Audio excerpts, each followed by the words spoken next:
विशेषतः गुरुप्रसाद मैनालीको सामाजिक विषयवस्तुमा आधारित कथा कर्तव्य कथा हामी आज यहाँबाट हेर्न गइँदैछ, जसमा समाजमा रहेका विभिन्न किसिमका घटनाहरूलाई समेटेर गुरुप्रसाद मैनालीले 11वटा कथा आफ्नो नासो कथा सङ्ग्रहमा सङ्कलित गरेर प्रकाशित गर्नुभएको थियो।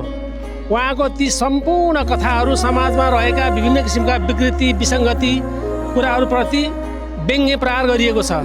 राम्रो सरल भाषा शैलीमा लेखिएका कथाहरूले सर्वसाधारणको मन छुनलाई एकदम सहज तरिकाले सकेको छ। जुन कर्तव्य कथा हो, कर्तव्य कथामा आफ्नो दाजुभाइप्रतिको मेलमिलापको भावनालाई विशेष समेटिएको पाइन्छ, जहाँ गङ्गाधर श्रीधर जस्ता दाजुभाइहरूले आफ्नो घरमा भएका आफ्ना बाबुका गङ्गाधरका सम्पत्तिलाई बाँडफाँड गर्दा दाजु गङ्गाधर र श्रीधर बिचको झैझगडा परेको थियो।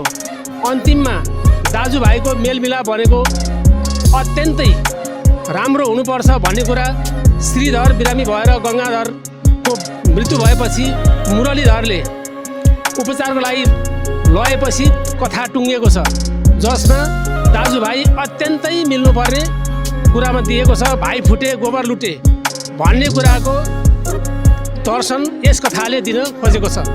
विशेषतः यी लगायत अरू कथाहरूमा पनि गुरुप्रसाद मैनालीका धेरै कथाहरू यस्तै मार्मिक र विषयवस्तुमा आधारित रहेका छन्।